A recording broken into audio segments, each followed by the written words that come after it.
ৰাহু যদি আপোনাৰ কুণ্ডলীত শুভ হয় তেতিয়াহ'লে ই আপোনাক ৰাজনৈতিক ক্ষেত্ৰত আপোনাক বিশেষভাৱে লাভ কৰে। ৰাহু যদি আপোনাৰ আৰু শুভ গ্ৰহৰ লগত থাকে, বিশেষকৈ 3টা শুভ গ্ৰহৰ লগত থাকে, তেতিয়াহ'লে ই আপোনাক ৰাজনৈতিকভাৱে অতি উচ্চ পদত দিব পাৰে। ধৰি লওক আপোনাক MP MLA তেনেকুৱা উচ্চ পদত আপোনাক দিব পাৰে।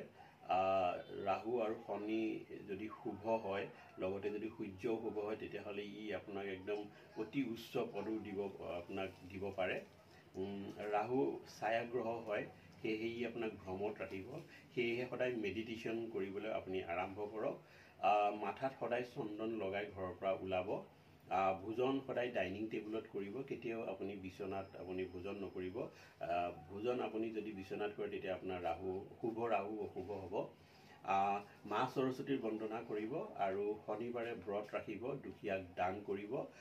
দুখীয়া লোকৰ ছোৱালীৰ বিয়াত আপুনি আপোনাৰ সামৰ্থ্য অনুযায়ী আপুনি আৰ্থিক সহায় আগবঢ়াব।